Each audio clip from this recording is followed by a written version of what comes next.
Welcome to Sweet Dreams Storytelling, where we unwind, relax, and drift into dreamland. I'm your host, Mike, and I'm so glad you're joining me tonight. Let's get cozy and settle in. Story for this evening is The Lighthouse Keeper's Letter. Chapter 1. A Quiet Routine. The sea had a rhythm that Elias knew better than his own breath. It rose and fell like memory, like grief, like the tide's slick rocks beneath the cliffs that had, over years, shaped themselves around the steady push of water. From the kitchen window of the old lighthouse keeper's cottage, he watched the waves reach for the shore and retreat again, as though they too were unsure whether to stay or go. Elias Caldwell had lived on the island for over 30 years, 28 of them in service to the lighthouse, and the rest in retirement, though little about his days had changed.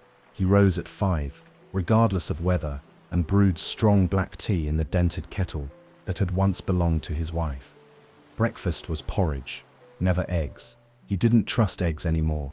Outside, the wind curled around the stone buildings like a cat seeking warmth.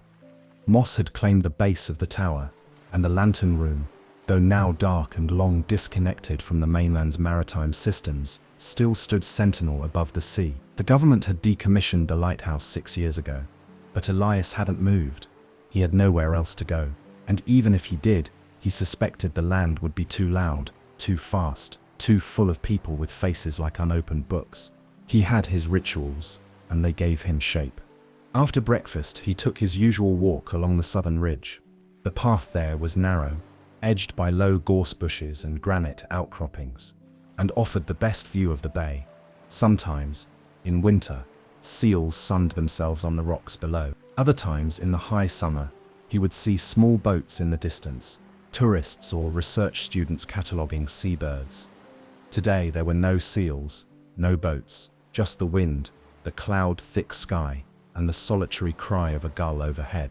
By mid-morning, Elias had settled into his workshop at the rear of the cottage. He had taken up carving small birds out of driftwood, mostly to pass the time. They perched on windowsills and shelves, on fence posts and mantels, like silent sentries. Each one was named, though he told no one this. Not that there was anyone to tell. Mail came once a month, dropped off by the supply boat that also brought oil, fresh fruit, and spare parts for the radio. He rarely received anything beyond government updates and the occasional flyer from the mainland grocer. His daughter had stopped writing years ago. Their last conversation had ended badly. He remembered that much, but not what it was about. Time had a way of making sharp edges dull, though it did not always soften them. It was on this particular day, as he sat carving the wing of a sandpiper from a bleached piece of pine, that something odd happened. A sound, a soft clack from the old green mailbox at the end of the path. It was too early for the supply run, and no one came here. No. He stood slowly, knees creaking with the kind of protest that came not from age alone, but from years of coastal air and labor. Outside, the sky was beginning to clear. A thin ribbon of sun pierced the grey clouds as Elias walked toward the mailbox, hands stuffed into his wool sweater. It stood, as it always had, at the head of the path like a forgotten relic, battered by salt and time. He hadn't opened it in weeks. Inside, nestled among dried leaves and windblown sand, was a single envelope, no stamp, no address, no name. He pulled it free and examined it. The paper was yellowed slightly, as if aged, but the ink on the front was crisp and familiar, too familiar. His own name, written in his own handwriting. Elias Caldwell. He blinked, heart skipping, not in fear exactly, but something like vertigo, a subtle displacement of the world as he knew it. Back inside, he sat at the kitchen table, the envelope before him like a delicate artifact. He didn't open it right away. Instead, he made tea, as he always did, and let the kettle scream into the silence. Finally, with a cautious finger, he lifted the flap. Inside was a folded sheet of lined paper. The writing was unmistakably his. The careful slant, the rounded oars, the firm pressure of someone used to writing by hand. Elias, at midnight tonight, watch the sea. Something is coming. You'll know what to do. Don't be afraid. Elias.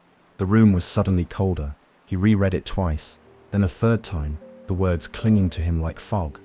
He set the letter down slowly, then looked out the window toward the tower. The sea continued its rhythm. The sky dimmed.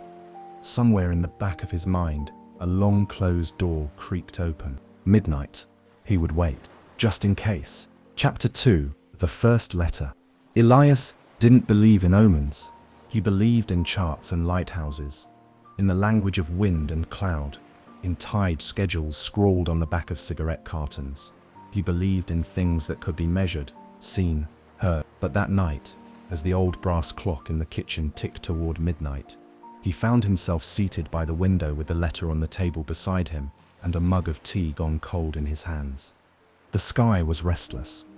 Outside, the sea had taken on a silvery sheen, moonlight threading its way across the waves. The wind had shifted direction earlier, coming from the north now, and with it came a strange hush that felt like the moment before snowfall. He looked at the clock again. 11:58 p.m. He didn't know what he was waiting for. The letter hadn't said, just watch the sea. So he did. The window rattled in its frame. He stood and walked to the front door, pulling on his coat, frayed at the cuffs, familiar as skin, and stepped out into the cold. The grass was slick with dew. The lighthouse tower loomed beside him, tall and silent, its glass-eyed dark. The sea, just beyond the cliff's edge, moved with a peculiar purpose, its waves curling in long, slow breaths. He walked to the edge of the bluff and stood, scanning the waterline. The rocks below were black silhouettes, slick and glinting. The air smelled of salt and night, and something else, something older. Time, maybe. Then he saw it. A pinpoint of yellow light, far out on the water, bobbing slowly toward the cove. His breath caught. A boat. It shouldn't have been there. Not at this hour. The waters near the island weren't safe after dark, especially not for small craft. The shoreline was jagged, the current unpredictable, and without the lighthouse, most people avoided the area entirely. But the boat was moving forward, its path veering ever so slightly. Too far left, too close to the rocks. His muscles reacted before thought caught up. He was already running. Past the tower, down the narrow path to the emergency flare box near the shed. He hadn't used it in years, not since before the lighthouse was decommissioned, but he kept it stocked. Force of habit. He struck the flare, and it hissed to life in a searing red glow. He waved it overhead, signaling, hoping, praying that someone on the boat would see. The light on the water stopped. Then, slowly, it turned. Elias watched, heart hammering, as the boat adjusted course, moved farther from the rocks, and eased into deeper water. The beam on its bow swung briefly toward him, a flicker of acknowledgement, then turned away as the vessel disappeared behind a curve in the bay. Silence returned. He stood there a long time, the flare's red halo dying in his hand. Eventually, he climbed back to the cottage, the flare canister still warm in his coat pocket. Inside, the lamp above the table buzzed faintly. He poured the tea out and filled the kettle again, hands trembling with quiet adrenaline. He stared at the letter. Watch the sea. Something is coming. You'll know what to do. And he had. But how? Who could have known? The letter was still in his handwriting. Still dated 6 months from now. Still impossible. He placed it gently back in its envelope and tucked it inside a drawer with a kind of reverence usually reserved for sacred things. Then he sat back in the chair, closed his eyes, and listened to the wind pushing against the walls of the cottage, as though it too wanted answers. Elias had questions now, real ones. But he also had a feeling faint and persistent that this was only the beginning. Something had changed. A door had opened somewhere in the dark, and whatever was waiting beyond it had already found him. Chapter 3. Time's Echoes. Morning came reluctantly, like someone unsure if they were welcome. The first light cracked open the eastern sky in pale smudges, brushing the horizon with a ghost of warmth. Elias sat by the window, as he did most mornings. But his tea had gone untouched. He cradled the chipped mug in both hands, staring through the pane, his thoughts adrift far beyond the rocks and water. The events of the previous night still tugged at the edges of his mind. The letter, the boat, the flare, the way it had all unfolded precisely, too precisely, as if his life had been read ahead, written out in advance. He had barely slept. He rose stiffly, carried the mug to the sink, and emptied it with a sharp splash. Then, as though pulled by invisible thread, he walked to the drawer. The envelope was still there. He opened it again, half expecting it to be blank or changed somehow. But no, it was the same. His name, his handwriting, the same warning, the same impossible date, scribbled neatly at the top, January 14th. But today was July. Elias stared at the number, as though it might explain itself. He ran his finger across the paper's surface. The texture felt no different than any other letter he'd ever written. Rough, fibrous, old. But the words, they held weight. A lighthouse keeper trusted his eyes first, then his ears, and last, if at all, his gut. Yet something about the letter lodged inside him, deep and certain. Whoever had written it knew him, knew how he thought, why he acted. It wasn't just the handwriting, it was the voice, the tone, calm, measured, with a touch of dry humor in the phrasing, "You'll know what to do." It sounded exactly like something he would say, which frightened him more than he was ready to admit. Later that afternoon, Elias found himself standing at the edge of the garden, staring up at the lighthouse tower.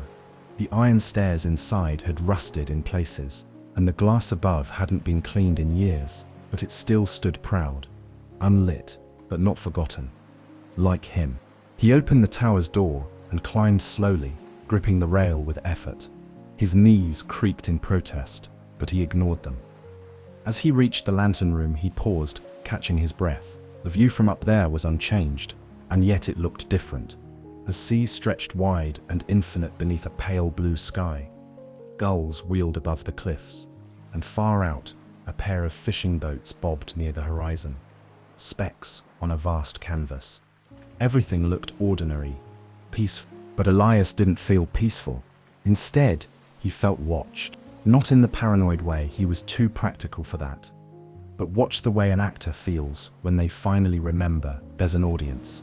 The feeling hadn't left him since the flare, since the light on the water turned away just in time. Back in the cottage, he pulled down a box from the high shelf in his bedroom closet. It was covered in dust, its corners softened by time.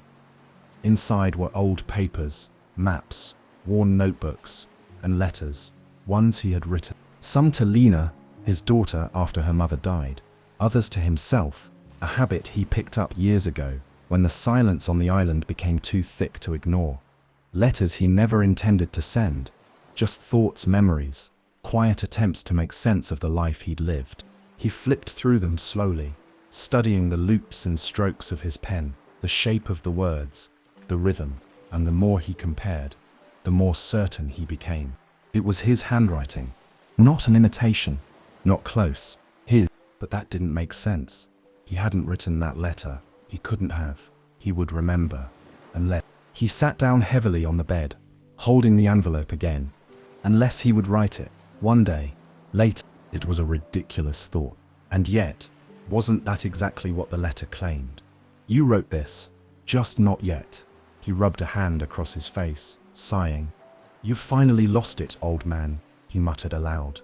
But part of him, small, stubborn, unsettling, wasn't so sure.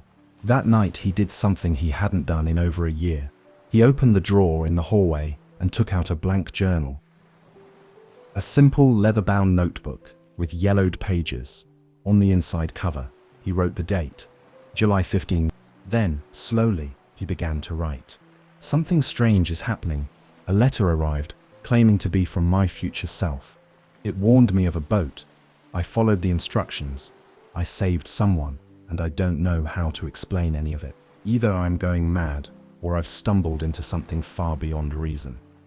If more letters come, I'll keep track of them here. If nothing else, I'll know I didn't imagine it. If this is a story, it has already begun. He closed the journal and stared at the window. The sea was calm again, but somewhere out there, beneath the surface of reality, something had shifted. He could feel it. And for the first time in years, Elias wasn't just passing time, he was waiting. Chapter 4, A Voice from the Sea. 3 days passed without another letter. Elias found himself glancing toward the mailbox every time he passed the kitchen window. Not deliberately, just a flick of the eye, like a reflex. He told himself it was nothing, curiosity, perhaps, or a passing habit forming. But as the days stretched on and the mailbox remained empty, the silence began to hum like tension in the wall. He filled his time. He always did. The driftwood birds on his workbench multiplied. He cleaned out the storeroom behind the cottage, swept the tower stairs, trimmed back the overgrown garden path. He kept himself moving, as if motion might keep thoughts at bay. But the question loomed, would there be another letter? And if not, what had the first one meant? A warning, a coincidence, On the morning of the fourth day, he woke early, as usual, and opened the cottage door to find the air heavy with sea mist. The island was still wrapped in dawnlight, colors dulled and blurred. He stepped out barefoot onto the damp grass and paused. The mailbox door was slightly ajar. He walked toward it slowly, his breath catching in his throat. Not quite fear, not quite excitement. The moment felt fragile, like stepping through a memory before it evaporated. Inside was another envelope. No stamp, no address. The handwriting, his. Again, he didn't open it right away. Back inside, he sat at the table, lit the small oil lamp he used on overcast mornings, and turned the envelope over in his hands. The weight of it felt heavier than the paper suggested. With care, he unfolded the letter and read, "Ilya, there's something waiting for you on the North Cliffs. You've passed it before. You'll recognize it when you see it. Take your time. He read the note again.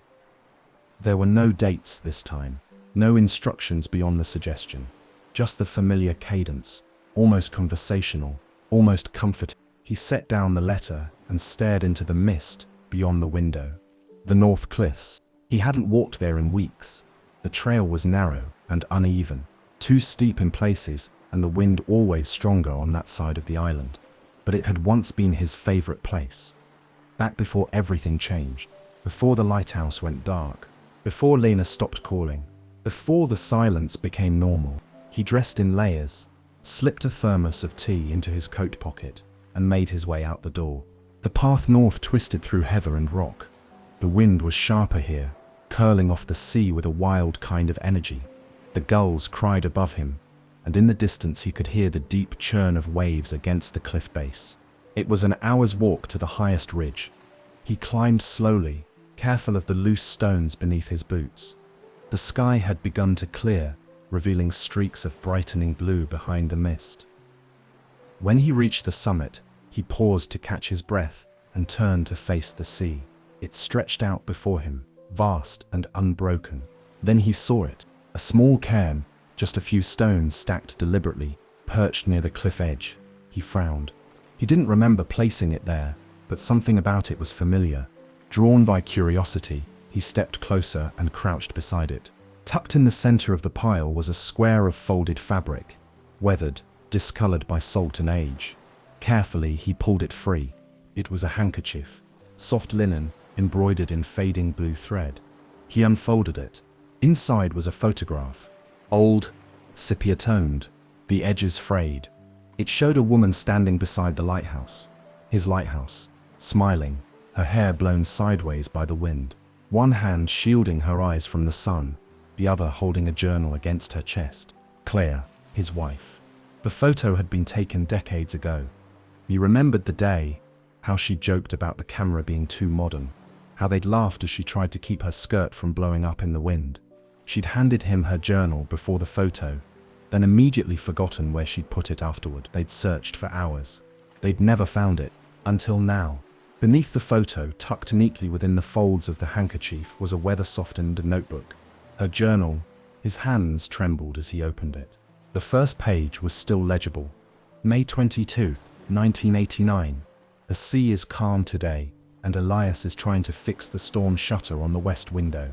I think he doesn't realize he's singing to himself. I hope he never stops. He closed the journal, too overwhelmed to read more. The weight of the moment pressed against his chest. Not sorrow, not entirely. Something more tender, like hearing a voice you thought you'd forgotten, and finding it was still there after all. The letter had led him here, but how could anyone have known? Even he had forgotten about the journal, about that day. But the letter, the writer, had remembered. had pointed him back to something long buried by time and weather and grief. Elias sat on the rock beside the cairn for a long time, the photo in one hand, the journal in his lap. The wind whistled around him, not cold, but constant, steady. He didn't know if he believed in time travel, or fate, or messages from the future. But he believed in this, in the echo of a voice carried through time, in the strange mercy of being reminded that you were once deeply loved. He packed the journal carefully into his coat, stood, and turned back toward the cottage.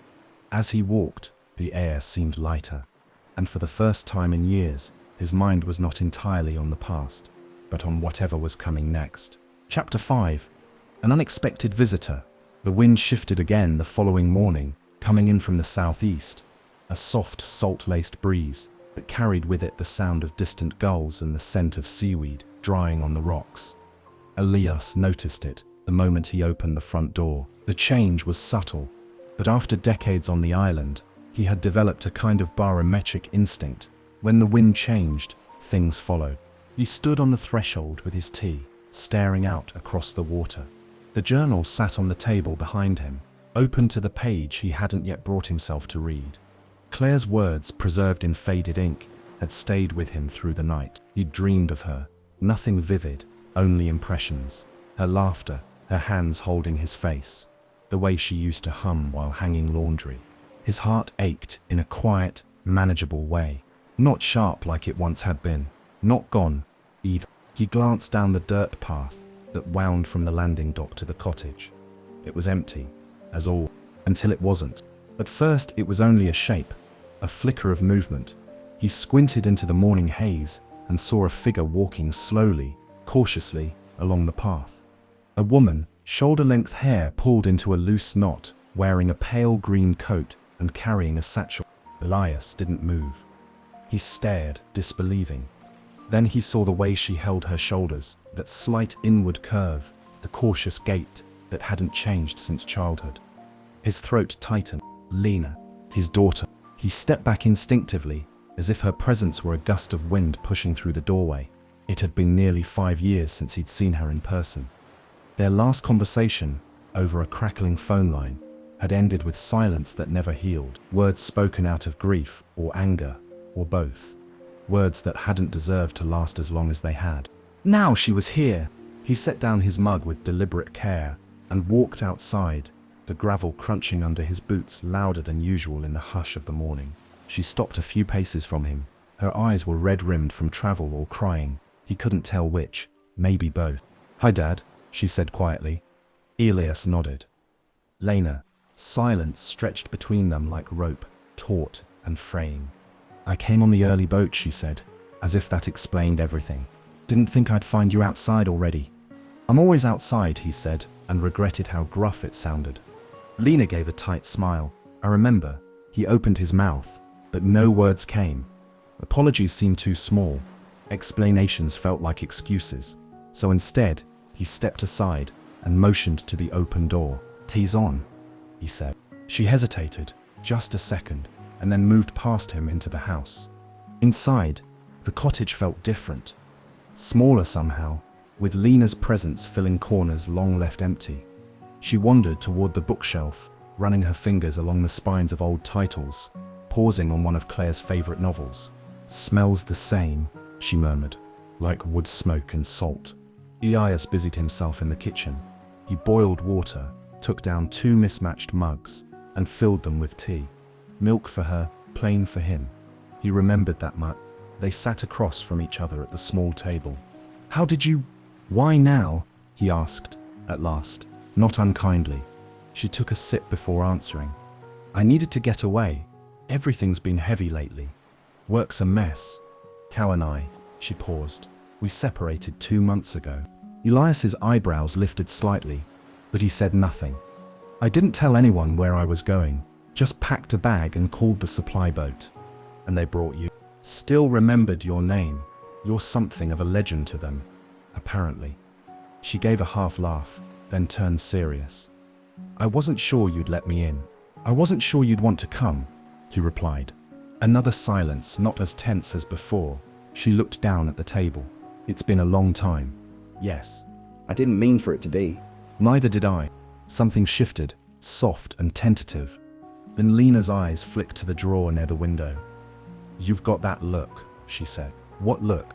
"The one that says something strange is happening, and you're not sure if you want to talk about it." Elias looked at her carefully. "What makes you say that? I grew up with you in this place. Remember, I know when you're pretending to be calm." He smiled, just faintly. It was the first real smile he'd felt in days. "There's been a letter," he said at last. She blinked. "A letter? From me? Or someone pretending to be me? From the future?" Lena didn't laugh, didn't scoff. She only looked at him with a kind of curious sadness. "That actually makes a strange kind of sense." He raised an eyebrow. "I used to think this island was timeless," she said. "Maybe time folds in on itself out here. Or maybe you're just ready to hear something you couldn't before." Elias didn't know how to respond to that. Instead, he stood and walked to the drawer, pulling out the envelope and journal.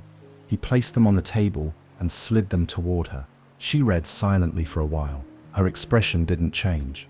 When she looked up, her eyes were glassy. "You found Mom's journal?" He nodded. "North Cliffs." Lena touched the cover gently, reverently. I haven't heard her voice in so long. "I know." The quiet stretched again, but this time it felt full, not empty. Elias poured her more tea. Outside, the wind rustled the grass in gentle waves. Later, as they stood side by side at the window watching the light spill across the sea, Lena said, "Maybe you should write a letter back." Elias tilted his head. "To who?" "To yourself," she said. "Even if no one reads it, maybe that's how it works." He didn't answer, but that night he left a blank piece of paper on his desk, and before he went to bed he wrote one line across the top. "If you're still listening, I'm ready." Chapter 6: Storms Within. The storm came in the early hours, slipping over the island like a shadow too large to ignore. The first crack of thunder jolted Elias awake. Rain hammered the roof in sheets, and the wind howled against the old cottage walls, testing every window latch and door frame. The sea, hidden behind the rain, roared like something ancient and restless. Elias lay in bed, listening to it all. Storms like this weren't unusual, but each time they brought an old, uneasy feeling, reminders of the many nights he'd climbed the tower to light the beacon, praying the waves wouldn't claim another boat. Tonight there was no tower light, only darkness and memory. Down the hallway, a door creaked open. Footsteps padded softly on the wooden floor. Lena appeared in the doorway, her silhouette lit by a flickering flash of lightning behind her. "Can't sleep?" Elias asked. "Couldn't even try." She entered the room slowly, arms folded against the chill. "It's louder than I remember." He sat up. "Everything is, when you come back." She didn't answer, only moved to the window and watched the trees bend beneath the wind. Elias motioned toward the small chair beside the bed. "Sit, if you like." She hesitated, then did. A moment passed in silence. "I always hated storms," Lena said, her voice soft. "Even when I was little, you used to tell me they were just the sky shaking off its dreams." He smiled faintly. "I said that? More than once. I used to believe you." Another flash of lightning illuminated the room for a moment. She glanced at him, her expression uncertain. "Why didn't you come to the funeral?" she asked quietly. The question hit harder than thunder. Elias's breath caught. His mind scrambled for words, but all he found was guilt, dry and familiar as salt. "I tried to," he said at last. "I got as far as the harbor." Lena said nothing. "I stood there, suitcase in hand, watching the ferry, and I couldn't get on. I couldn't." He stopped, swallowed. "I didn't know how to face it. Or you left me to face it alone." Her voice wasn't angry. It was worse. It was flat, tired. "I know," he said, "and I've regretted it every day since." Outside, the wind slammed a shutter open. Elias stood and moved to close it, his hands shaking slightly. When he turned back, Lena was staring down at her feet. "She kept asking for you at the end," Lena said. "She thought you were still in the tower. She thought you'd come down eventually." Elias closed his eyes. "I wasn't brave," he whispered. "Not then. Not when it counted." Lena blinked quickly, her jaw tight. You were always brave about everything else, just not us." The words landed with terrible precision. He didn't defend himself, didn't deflect. For once, he allowed the weight of them to settle fully. "I don't expect forgiveness," he said.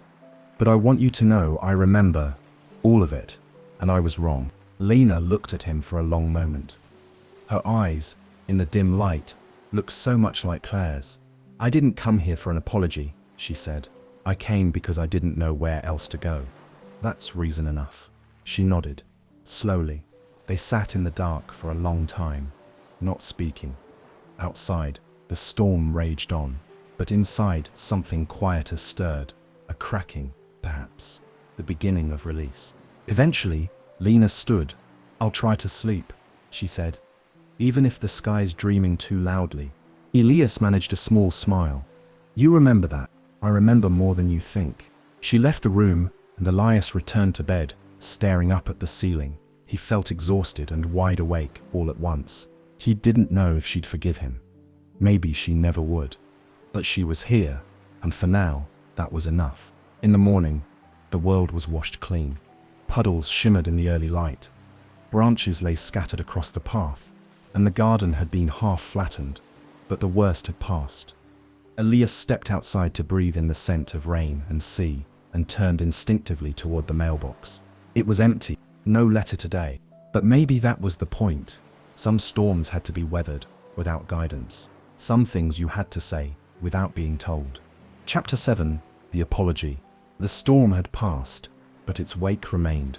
Water pooled in shallow dips across the island, and the grass lay pressed flat where the wind had carved its path. The sky, however, had turned a clean, cloudless blue, the kind of sky Elias associated with the days after something significant had happened, when the world quieted as if to give a person space to think.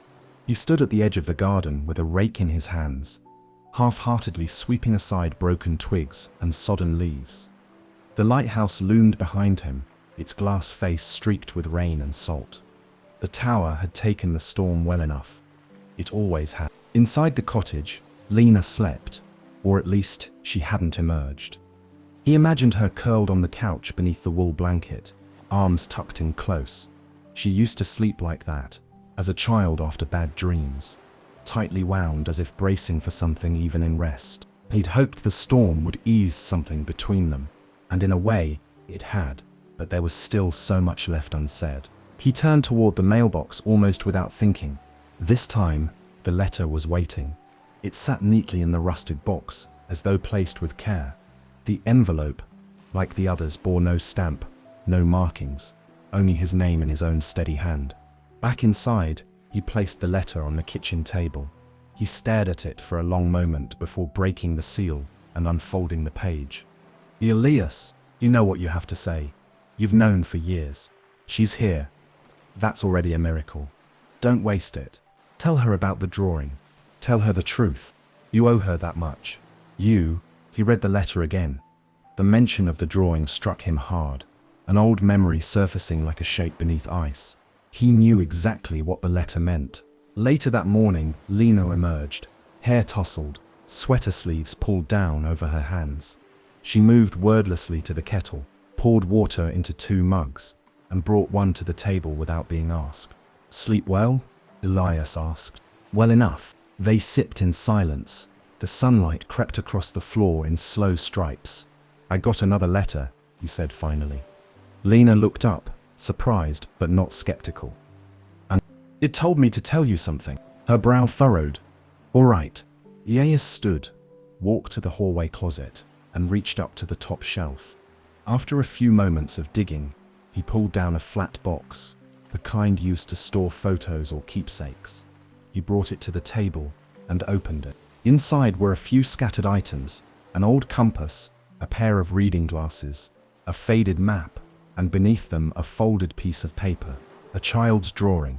Lena stared at it as he slid it across to her. She unfolded it slowly. Crayon lines filled the page, 2 figures, a tower, and the sun, with an exaggerated smile. One of the figures had a red scarf, the other held a hand out to the smaller one. She laughed softly, the sound catching at the edges. "I drew this when I was 6. You gave it to me the day I missed your school play, Elias said. You left it on my pillow with a note that said, "It's okay, I'll draw it for you." Lena looked at him, eyes wide. I kept it, he continued. I've always kept it. And I've always remembered that day. I told myself the storm kept me here, that the lighthouse needed me. But I could have made it. I just didn't. She stared at the drawing a while longer, then folded it back along its creases and set it gently on the table. You used to tell me I could be anything, she said quietly, but I think I stopped believing that the day you chose the tower over me. I know, Elias said, and I've never forgiven myself for that. Lena's expression didn't shift. She simply sat there, hands wrapped around her mug, her face unreadable. Then she took a breath, deep and unsteady. Why tell me now? She asked. Because I finally understand how much I lost, he said. Because you're here, and because I don't want to waste what time we have pretending I didn't fail you. The room fell still. Outside, gulls called distantly over the cliffs. The sea made its usual music, soft and steady. Lena looked at the drawing once more. Then she picked up her mug and drank, eyes fixed on the window. I'm not sure if I can forgive you yet, she said, not unkindly. But I'm here. That's something. Elias nodded. Yes, he said. It is. That night, after she went to bed, Elias sat alone in the kitchen and unfolded the letter again. He stared at the words, tracing each line with his eyes, wondering again who or what was sending them. But even more than that, he wondered, could he become the man who would write them? He didn't know yet. But today, at least, he had done what the letter asked. And maybe, just maybe, that was enough. Chapter 8. The Music Box.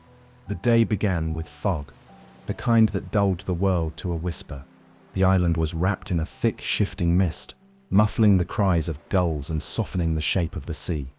Elias stood at the kitchen window, tea in hand, watching as the fog curled over the cliffs like a living thing. It was the kind of morning that made everything feel suspended. Time, thought, grief. A hush within a hush. He turned toward the table. Another letter sat there. He had found it an hour earlier in the mailbox, damp but intact. He hadn't opened it right away. He had stared at it for some time, uneasy. Something about this one felt different. Now, with the fog pressed up against the windows like a held breath, he slid a knife carefully beneath the flap and opened the envelope. The letter inside was brief. Elias, there's something in the attic. You've walked past it for years. You'll know it when you hear it. Don't be afraid of what it brings back. Some echoes are worth listening to. You. He stared at the page, then slowly he folded it and stood. He hadn't gone into the attic in a long time. There was no real reason, just the usual excuses. The stairs were steep, the dust too thick, the boxes too heavy. But the real reason had always been Claire. So many of her things were up there. He climbed the narrow stairs slowly, each step creaking beneath his weight. The air changed as he reached the top dryer, older, somehow, as if time had been keeping still. He pulled the attic hatch open, pushed aside the old wooden ladder, and hoisted himself into the small crawl space above. The attic was dim, lit only by a cracked skylight. Dust hung in the air like memory, and the smell of cedar and mothballs rose with each movement. Boxes were stacked in uneven towers, some marked in Claire's handwriting, others long faded. He crouched low, scanning the space. There were trunks of books, tins of old photos, winter coats flattened beneath their own age. He had nearly turned back, nearly convinced himself the letter had been mistaken, when he heard a faint, metallic plink. He froze. Then again, plink, plink, plink, a broken melody rising, just a few notes, like a breath catching in the throat. He turned toward the far corner and saw a small wooden box half buried beneath a folded quilt. He reached for it with trembling fingers, brushing dust from the carved lid. There were flowers etched into the surface, clumsy but familiar. He'd made this box himself, 50 years ago. For Claire, he opened the lid. The music began to play. A soft, lilting waltz, off-kilter from years of disuse, but unmistakably her favorite tune. He sat back on his heels, the sound filling the space like a voice in a chapel. His eyes burned. He remembered giving it to her on their 5th anniversary. Her laugh when the music played off-key, how she kept it beside her sewing kit until the very end. Inside the box, nestled beneath the winding mechanism, was a note in her handwriting. "So you don't forget what we made together. Enche." The tears came quietly, not in sobs, but in slow, steady trails that dampened the dust on his cheeks. He sat there a long time, the tune repeating until it wound down into silence. When he finally descended the ladder, the music box in his hands, Lena was standing at the bottom of the stairs. She looked at him, then at the box. "You found it," she said. Elias nodded, unable to speak. She moved toward him slowly, taking the box from his hands. She turned it over, reading the initials carved on the bottom. "I remember this," she said. "She used to play it when I couldn't sleep." He smiled faintly. "It always ran a little crooked. So did everything we loved." They sat at the table together. Lena turned the key gently, and the music started again. Wobbly, warm, familiar. It played between them as the fog outside began to lift. "I didn't know she left you a note," Lena said. "I didn't either." She paused, thoughtful. "Do you think she knew you'd find it today?" "I think," Elias said slowly, "some things arrive when we're ready." That night, as Elias lay in bed, the music box sat open on the shelf beside him, its tune lingering in the room like the scent of Claire's perfume vanished, but never quite gone. He didn't need a letter that night to tell him he was moving forward. The past wasn't finished with him, but for the first time in years, it felt like a friend. Chapter 9. Messages in the Fog. The fog returned before dawn, heavier this time, blanketing the island in a dense white stillness that muffled sound and blurred the edges of everything. Elias woke to the sound of it, not the fog itself, but the silence it left in its wake, a strange, weighty quiet that pressed in on the windows and settled in the lungs. The kettle hissed on the stove as he stirred a spoonful of honey into his tea.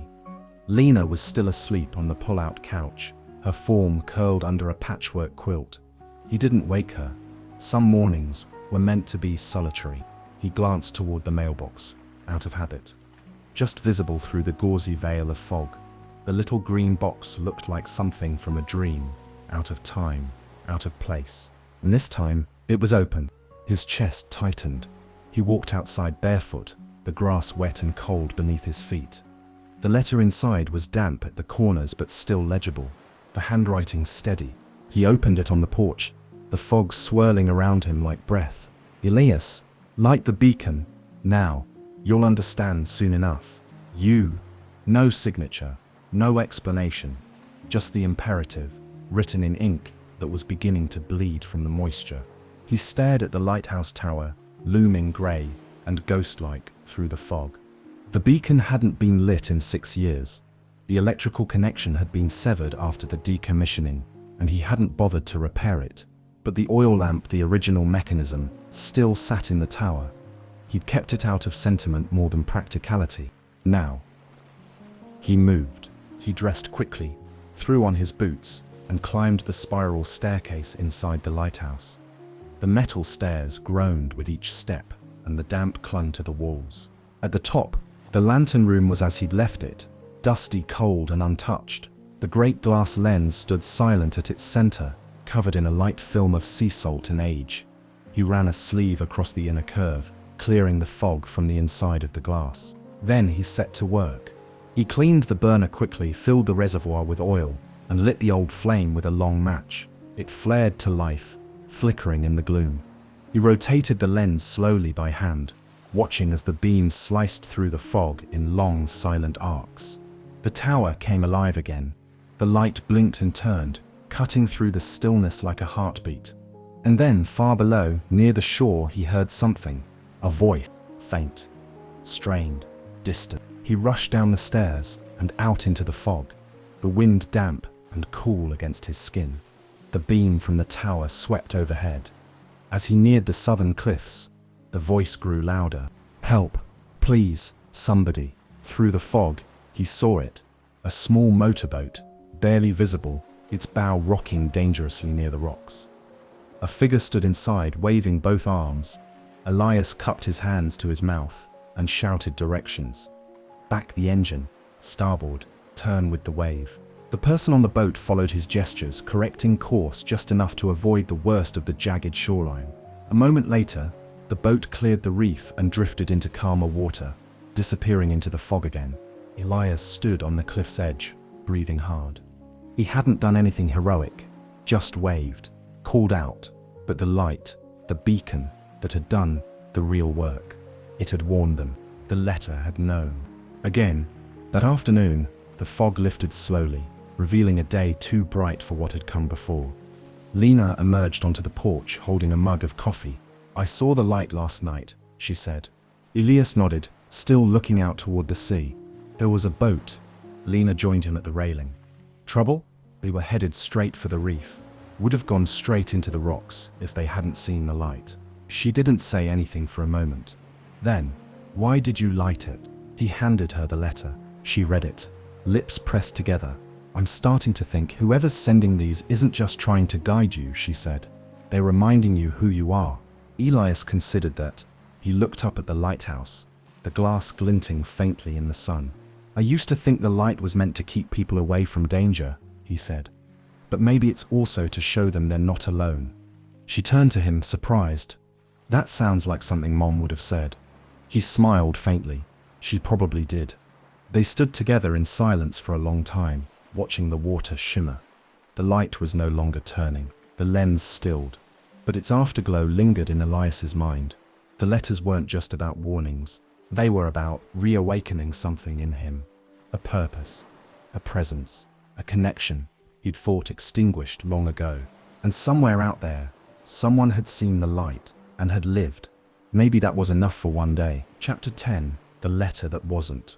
The next morning, Elias opened the door and stepped out into a sunlit stillness. The fog was gone, and with it, the damp hush that had filled the island for days. The sky stretched wide and clear above him, and the sea, calm and glassy, held no secrets. Everything was in its place, except the letter. The mailbox was empty. Elias checked it 3 times before accepting it. No envelope tucked behind the flap, no page wedged into the bottom. Just wind, sea salt, and rust. He stood there for a moment longer than necessary, trying not to feel foolish. After all, the letters had never come on a schedule. Some appeared in the morning, others just before nightfall. There were gaps, days between messages. Still, this silence felt different. He walked back to the cottage, the gravel crunching beneath his boots louder than usual. Inside, Lena was making toast. The smell of butter and burnt crumbs filled the small kitchen. "Anything today?" she asked. He shook his head. "No letter." She raised an eyebrow. "And you're okay?" Elias didn't answer at first. He poured himself tea, sat down, and took a sip. The silence settled in the room, like mist. "I'm not sure," he said finally. "I didn't think I'd miss something I never asked for." Lena nodded. "It's like when you finish reading a good book, and suddenly the world feels a little quieter." He gave a faint smile. "I suppose, except this book was still being written."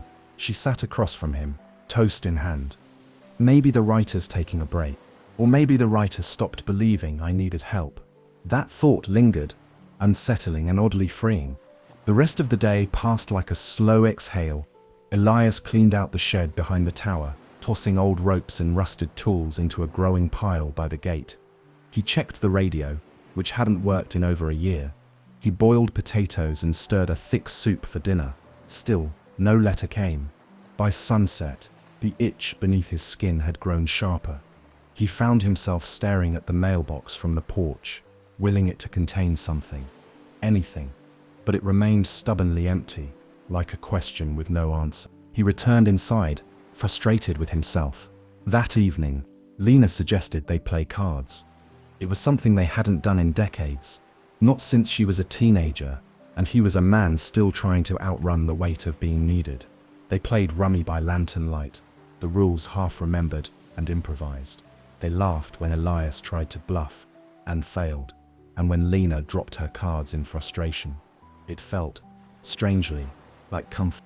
Afterward, as she cleared the table, Elias found himself staring again at the spot on the shelf where the letters now sat in a small, neat stack. 7 in total. Each one had nudged him, changed him. But now, in their absence, he was left with a different question. Who was he without them? That night he took the journal from the drawer and opened to a fresh page. For the first time there was no new letter to transcribe, no riddle to decode. Just blank paper, waiting. He stared at it for a long while. Then he picked up the pen. No letter today. And oddly, I think that's the point. I waited for something to tell me what to do, but nothing came. Still, the day passed. I worked, I cooked, I laughed with my daughter. The light didn't shine, but no one needed saving. Not even me. Maybe silence is a message too. He closed the journal and sat in the quiet of the kitchen, the sea breeze pushing gently through the open window. There had been no letter, but maybe, just maybe, he was beginning to hear his own voice again. Chapter 11. A choice of his own.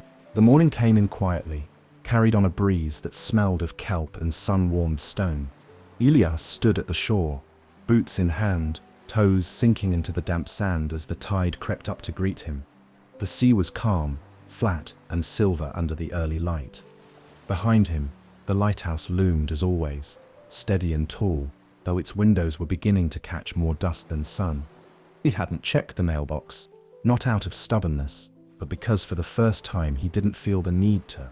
Lena had gone for a walk earlier, taking her sketchbook and thermos of coffee to the southern cliffs. Since her arrival, she'd grown quieter, but not in the old brittle way.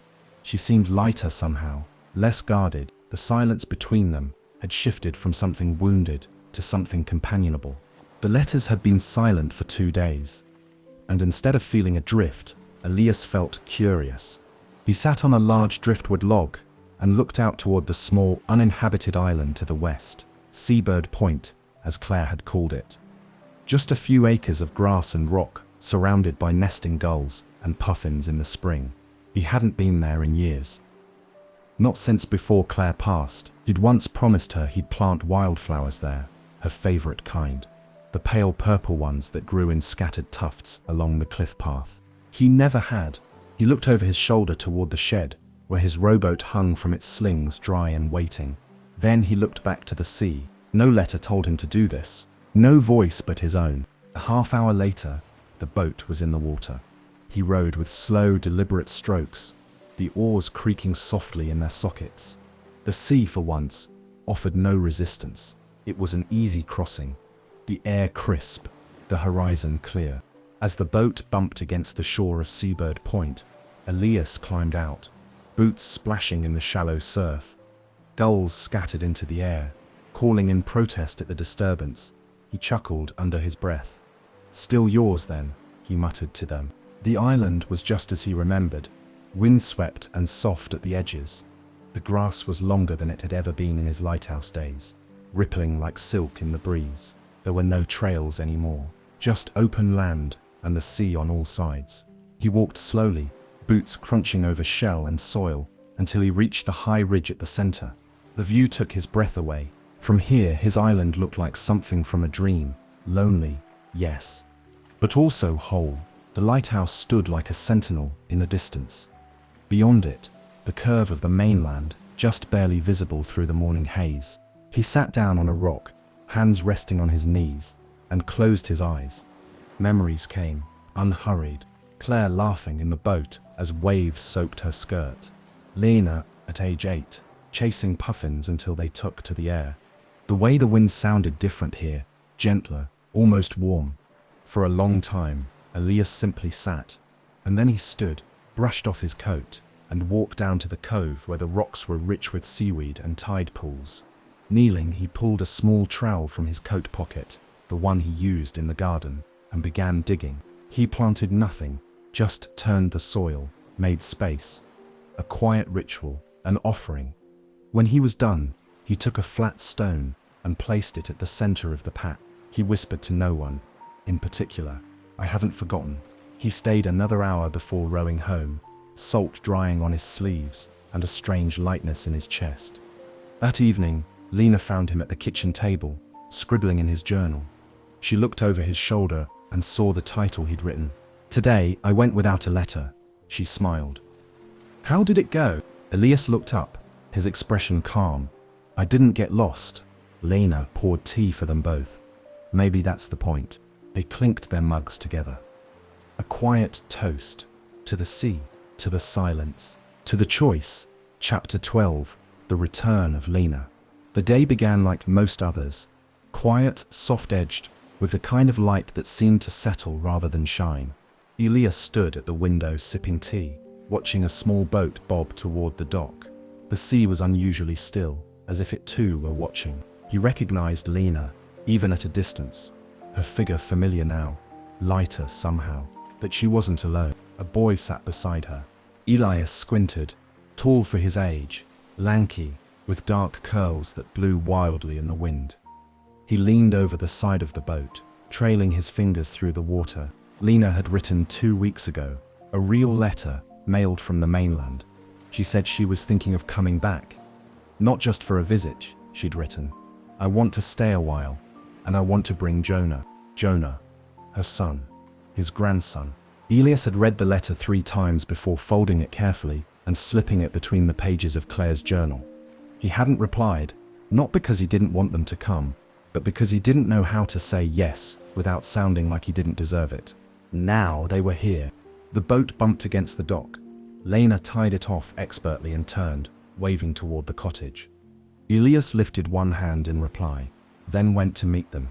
Jonah took in the island, the way a boy takes in a secret, wide-eyed, cautious, already wondering where it might be hiding something interesting. Cool place, he said, backpack slung over one shoulder. Kind of like a shipwreck that didn't sink. Elias raised an eyebrow. I think that's a compliment. Lena laughed. It is for Jonah. They walked the path to the cottage together, their steps a little uneven, but not uncomfortable. Lena pointed things out to Jonah as they went. The garden, the broken sundial, the old rain barrel that had become a haven for frogs. Elias noticed she used a tone he remembered Claire using. Warm, amused, a little protective. Inside, the house felt suddenly too small and too full, in the best way. Jonah explored immediately, found the attic ladder, poked at the driftwood birds on the shelf, turned the crank on the music box. When it played its warbled tune, he looked at Elias and said, "Did you make this?" "Years ago," Elias said. "For someone I loved." Jonah nodded, taking it seriously. "It sounds like it remembers." Lena smiled at her son. "He gets poetic when he's nervous." Jonah made a face and disappeared back up the hallway. Lena turned to Elias. "Thanks for letting us come. You didn't need permission." She looked at him, not unkindly. "You might not have said yes a year ago." He paused, then nodded. "You're right, I wouldn't have." They stood in the kitchen together, listening to the distant sound of footsteps and the creak of old floorboards overhead. The house, which had once been too quiet, now buzzed with light. "Why now?" he asked softly. Lena shrugged, her gaze distant. "He's getting older, and I kept thinking, if something happened to me, would he know where he came from, not just his name, his story?" She paused. "I thought maybe he should see it for himself." Elias considered this. "I don't have much to offer," he said honestly. "Just weathered wood and old habits." "You have a lighthouse," Lena said. "That's more than most." That evening, after dinner, they walked to the cliffs together. Jonah ran ahead, chasing gulls and picking up sea-polished stones. Elias and Lena followed slowly. "I'm not sure I know how to be a grandfather," Elias said. "You don't need to," Lena replied. "Just be here." Elias looked out at the horizon. The sky streaked with the fading light of day. The sea was calm. The wind was gentle, and for the first time in years, he felt something settle inside him. Not closure, but continuity. As they turned to head back, Jonah ran up beside him, holding out a lopsided rock shaped almost like a heart. "Found this for you," the boy said. "Thought it looked kind of old and kind of cool." Elias took it, smiled. "Then it fits right in." They walked home in a silence that didn't feel empty, but full of beginnings.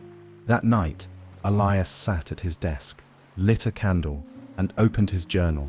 He wrote, "Today, the house grew bigger, not in walls, but in laughter." Lena returned, and brought someone I didn't know I was missing. He asked no questions about the past, just handed me a rock, and called it a gift. Maybe that's what forgiveness is. Something rough, imperfect, unexpected, and offered freely. There was no letter in the mailbox that day, but Elias didn't need one. Chapter 13. The future unfolds. Summer crept across the island like light on water, soft, slow, and hard to pin down. The days were warmer now, and longer. Sunlight lingered past dinner, slipping through the cottage windows and casting golden rectangles across the floor. Elias had taken to sitting on the porch with Lena and Jonah in the evenings, sipping tea or lemonade, listening to gulls wheel above the sea. It was strange, this rhythm of companionship. After years of solitude, the presence of others no longer felt like an intrusion.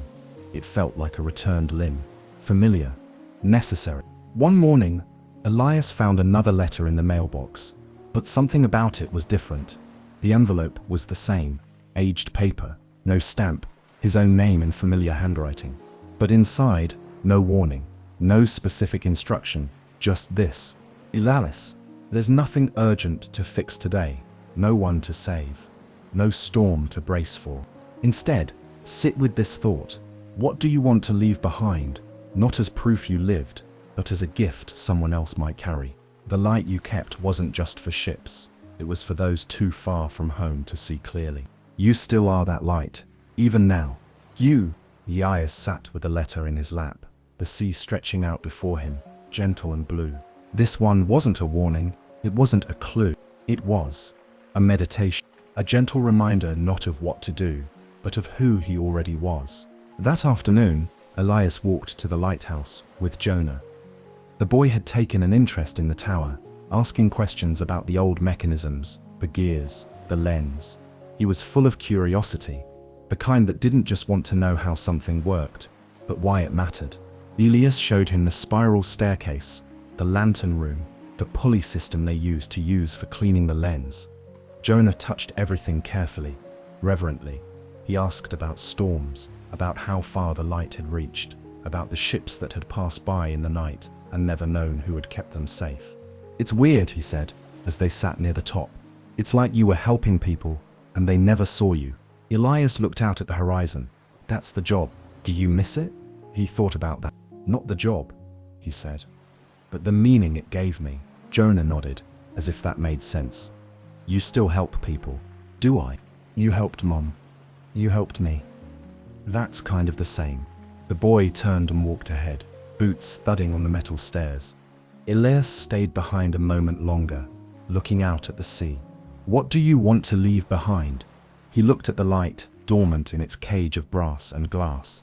He hadn't lit it since the day of the fog rescue, but he liked knowing it was still there, waiting. Back at the cottage, Lena was sketching in the sun. Her pencil moved quickly across the page, capturing shapes from memory, birds, waves, the slant of the lighthouse shadow. She glanced up as Elias approached. You were gone a while. Jonah wanted a tour. He told me you used to write poems, she said, flipping to a sketch of the old keeper's journal. He wants to read them. Elias chuckled. They're terrible. I doubt that, she said. He doesn't want perfection, just something real. That night, Elias sat at his desk, the letter still beside him. He opened the journal and wrote slowly. Today I didn't need to be told what to do. The sea was calm. The world didn't ask anything of me. And yet, the day felt I am beginning to understand that the letters were never just about guidance. They were invitations to listen, to repair, to stay awake to the moments that matter. This future self, whoever he is, knows me, and I think he's trying to remind me that the life I thought had ended is still unfolding. Elias closed the journal gently. There were fewer letters now, and less urgency in their tone, but somehow that felt more profound, like the final chapters of a story that knew it had already made its point and simply wanted to linger a little longer for the beauty of it. The lightkeeper's work was never truly done, but sometimes the most important thing was not to shine a light for others, but to learn to sit in the dark with them until morning came. Chapter 14. The letter from the beginning. The day was warm, the kind of warmth that didn't ask for acknowledgement, only gratitude. The wind carried the scent of sea lavender from the western side of the island, and a golden hush stretched over the cliffs. It was the sort of day that made Elias feel like time had paused just long enough for him to breathe a little deeper. Jonah had gone exploring with a pair of binoculars, determined to catalogue every bird species he could find before sunset. Lena was painting near the garden, watercolors bleeding into one another on thick paper. The cottage buzzed with quiet light. Elias sat at the kitchen table, the early light slanting across his journal. He hadn't meant to return to the first letter, not at that moment. But when he opened the drawer and pulled out the small stack of envelopes, the one on top was the oldest, yellowed, softened at the corners. Familiar. He ran a thumb along the edge of the page before unfolding it carefully. Elias. At midnight tonight, watch the sea. Something is coming. You'll know what to do. Don't be afraid, Elias. It had been simple then. Short, mysterious. A spark that lit a fuse. He'd read it a dozen times before, but now, reading it again, older, quieter, wiser, he noticed something he hadn't before, a faint indentation in the lower corner. He turned the paper over. A second page, folded and pressed flat between the layers, so thin and faded he must have overlooked it entirely. His heart beat faster. He unfolded it gently, revealing more handwriting, his own still but different in tone. Looser, more reflective, less urgent. You've just begun, but already you're wondering where this ends. You think you're unraveling a mystery, but what you're really doing is remembering. This isn't about fate, it's about permission.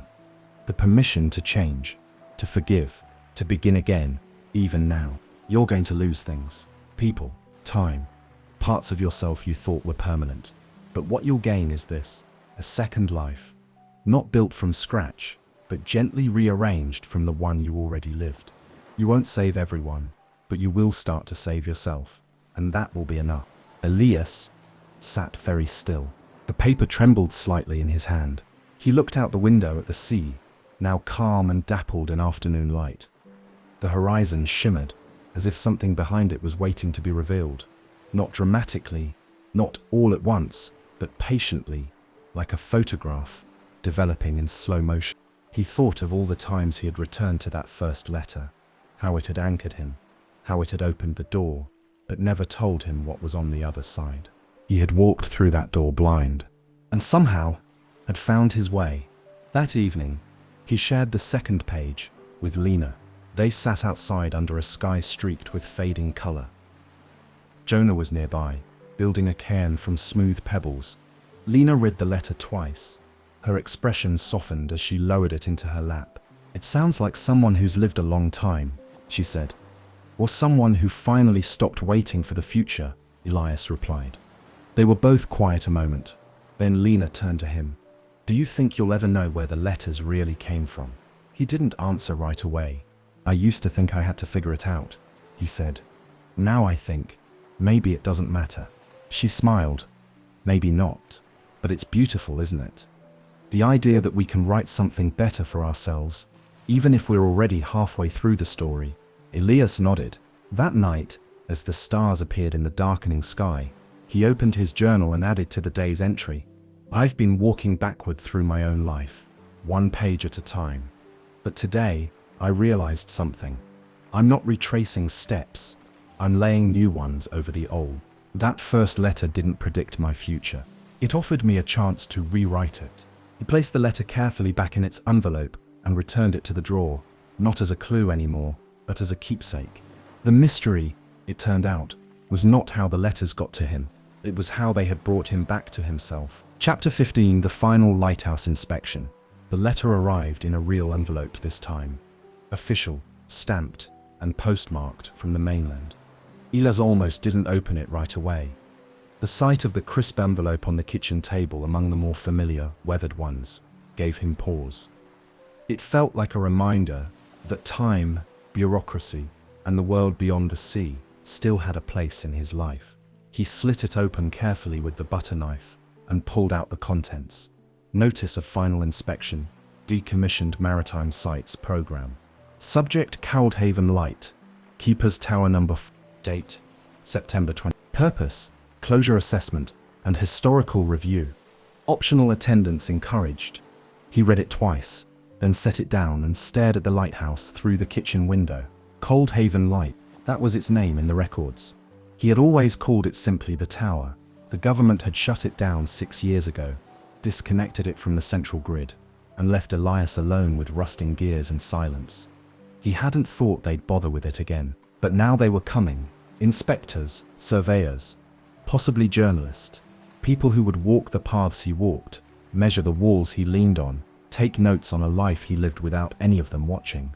He felt a strange tightness in his chest. Lena came in from outside, cheeks red from the breeze. "You look like someone told you your boat sank," she said, eyeing the letter. "They're coming to inspect the lighthouse," Elias said. "Final decommissioning, one last walkthrough, before they seal it for good." She picked up the letter and scanned it. "You gonna go?" He shrugged. "I don't know." Lena raised an eyebrow. "They invited you. That's a formality. It's also a chance." Elias didn't answer. Instead, he turned away from the window and began tidying the table, more for something to do than out of necessity. That evening, he walked alone to the tower. He unlocked the heavy door and climbed the familiar spiral, the steps groaning underfoot. At the top, he stood in the lantern room, hands resting on the iron railing, watching the sun set in brilliant streaks across the water. The glass lens was still intact, though dust veiled its shine. The gears had frozen with rust. The oil burner he'd cleaned it months ago, but never lit it again. The whole place felt like a stage set long after the actors had left. He touched the wall. "You kept me alive," he said quietly, "and I forgot to thank you." There was no answer, of course, just the wind tapping gently against the glass. He stayed until the last light slipped below the horizon, then descended slowly, his hand trailing along the rail like a goodbye. The next morning, a letter was waiting, not from the government, from himself. "Elias, let them come. Let them walk the steps, touch the rust, ask their questions. Not everything sacred has to stay untouched. You don't have to preserve the past to honor it. Sometimes honoring it means sharing it. The tower gave you purpose once. Let it give something to someone else now. One more day in the light." He read it 3 times, and each time the words sank a little deeper. That afternoon he wrote back. He contacted the department listed on the official notice, spoke to a woman named Judith with a kind voice and a clipboard full of numbers. He confirmed he'd be there, asked if it was all right to open the lighthouse one last time to visitors. She sounded surprised. "That's unusual." But yes, that's absolutely allowed. So he put up a sign at the dock. "Lighthouse Day, final visit, Sept 21. Open." He didn't expect anyone to come, but part of him hoped. Not for fanfare, but for a witness. Not to his solitude, but to how far he'd come from it. Chapter 16. The Gathering. The day of the inspection arrived like a reluctant guest. Cool, grey, and still. Mist hovered low on the sea, not thick enough to obscure the horizon, but just enough to blur its edges. It was the kind of weather that made the world feel a little softer, a little more in between. Not summer, not yet autumn, not light, not yet shadow. Elias stood on the porch in his best sweater. One Claire had knitted years ago, slightly moth-eaten, warm and honest. Beside him, Lena sipped from her thermos, while Jonah fiddled nervously with the sleeves of his jacket. "You sure you're ready for this?" Lena asked. "No," Elias said, "but I'm doing it anyway." Down at the dock, the first boat arrived, and then another. By noon, 5 more had pulled in. To Elias's astonishment, people were stepping off. People he knew and people he hadn't seen in decades. A former lighthouse keeper from a nearby post, a local teacher who once brought her students out for field trips, a woman who had been rescued years ago when her boat lost power in a storm and the light guided her in. They came not in fanfare, but in quiet pairs and small groups. Some brought thermoses, a few had flowers, most brought nothing but themselves, and the weight of memory. No speeches had been planned, no podium raised. The lighthouse door stood open, and that was enough.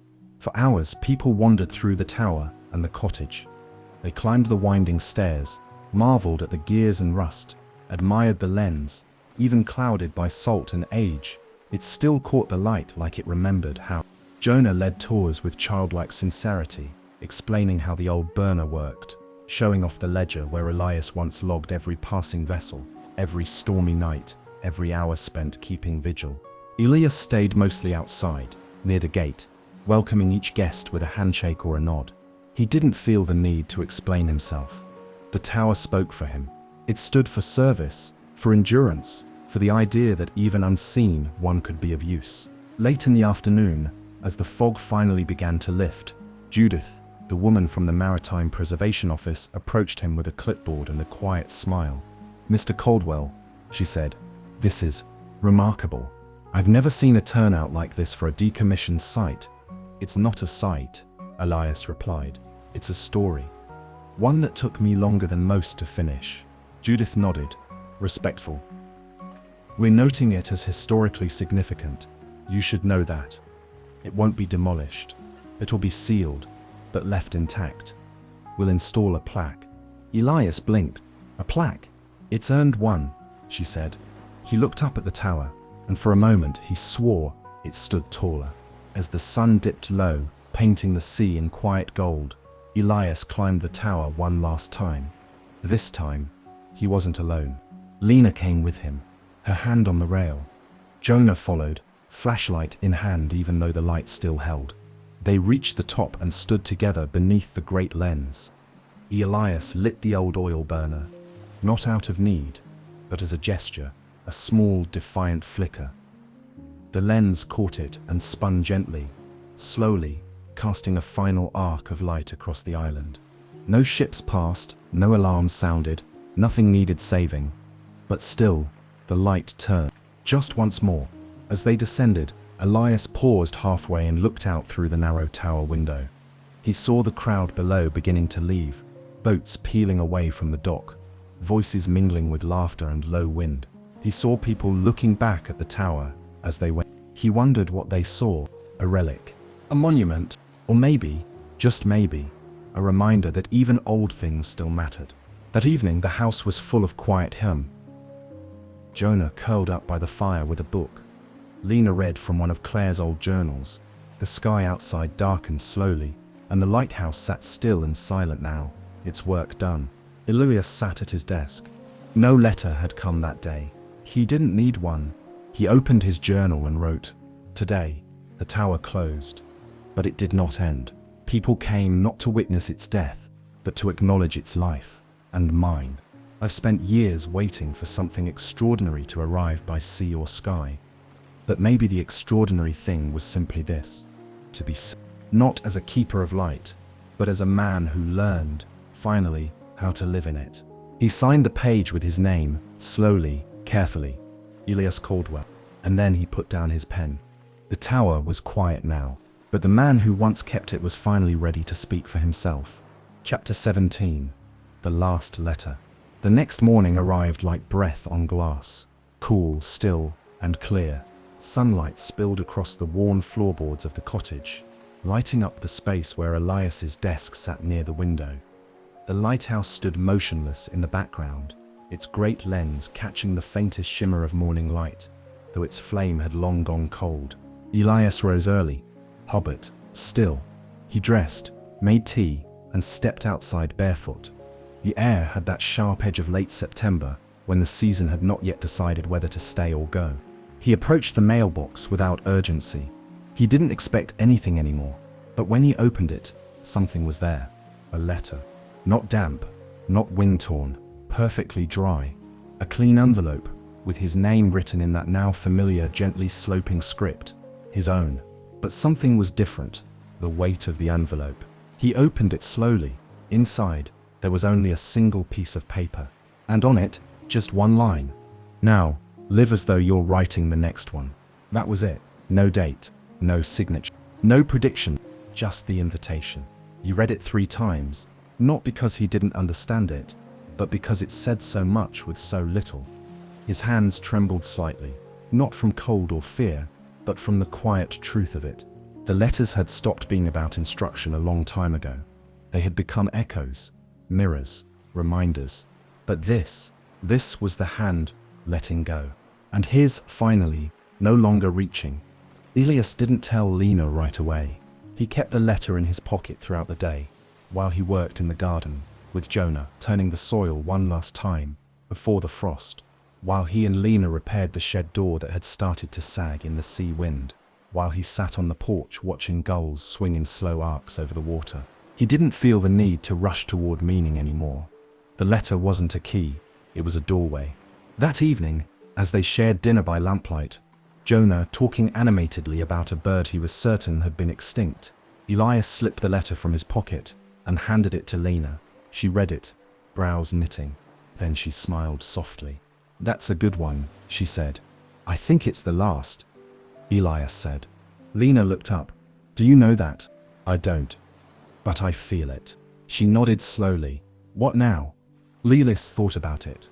He didn't know what came next.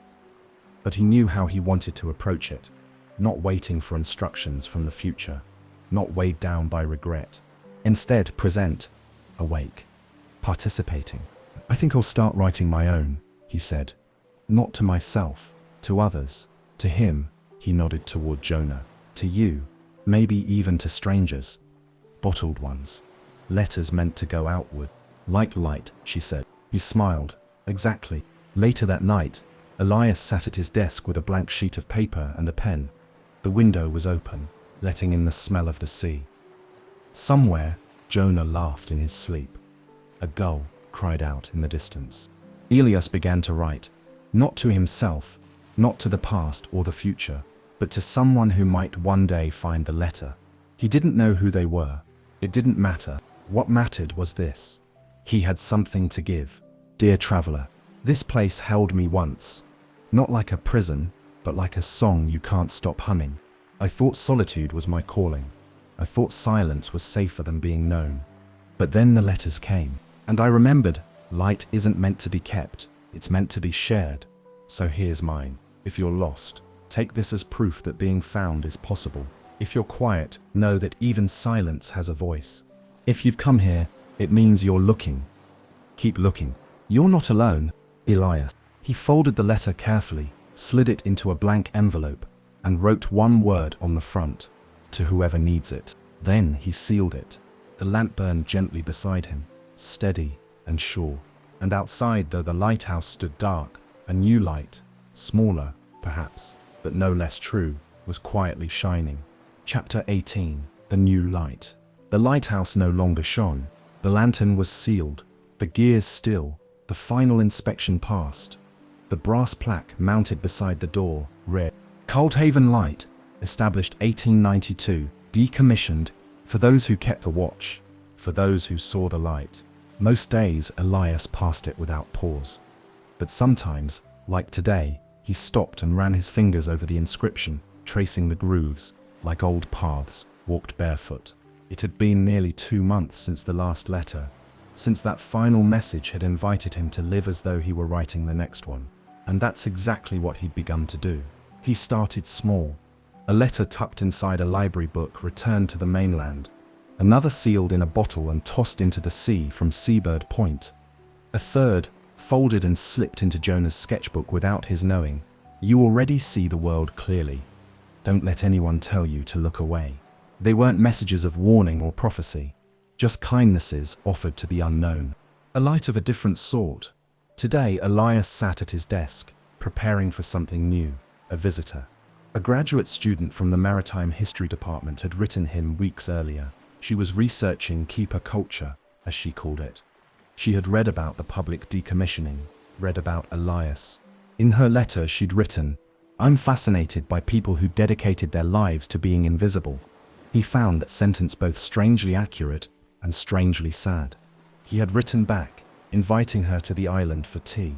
Now he waited on the porch as the small boat rounded the headland and approached the dock. The woman stepped off, tall, windblown, with a notebook already in hand. "Mr. Caldwell?" she asked. "Just Elias," he replied. "The tower retired. I might as well too." She laughed, and they walked slowly toward the lighthouse. Along the way, she asked questions about weather logs, about life alone, about what it meant to live where no one could find you, unless they were trying. He answered patiently, but when she asked, Did it ever feel like enough? He paused. No, he said truthfully. But it taught me how to make peace with the not enough. And then eventually it became more than I'd hoped for. She wrote that down word for word. As the sun dipped lower, she prepared to leave. Before she stepped onto the boat, she asked, "Why do you think people keep coming back to lighthouses, even when they're no longer working?" Elias smiled and looked out toward the tower, its glass lens dark and glinting in the late light. "Because even when they're not shining," he said, "they still stand." That night, Jonah sat beside Elias on the porch, watching the stars bloom into the sky. "Think someone ever found one of your letters?" Jonah asked. Elias shrugged. "Maybe, maybe not, but you're still writing them every week." Jonah was quiet for a long moment, then said, "That's kind of like keeping the light going, isn't it?" Elias turned to him. "Yes," he said, "exactly like that." They sat in silence a while longer. Then Elias reached into his coat pocket and pulled out a small envelope. He handed it to Jonah without a word. Jonah opened it, brow furrowed, then smiled at the line written in Elias's steady hand. "One day, you'll write your own. I'll be proud, either way." The boy folded it carefully and tucked it into his own jacket. The wind picked up. The stars shimmered above the dark lighthouse tower. No light turned in the glass that night, but one had already been passed on. Not in gears or flame, but in story, in love, in letters written by hand, and in the quiet certainty that sometimes the keeper becomes the light. The end. Thanks for spending this quiet time with me here at Sweet Dream Storytelling. I hope you're feeling relaxed, peaceful, and ready for a restful sleep. As we say goodnight, let the calm background music guide you gently into dreamland. Before you go, don't forget to like the video and subscribe, and until next time, rest well.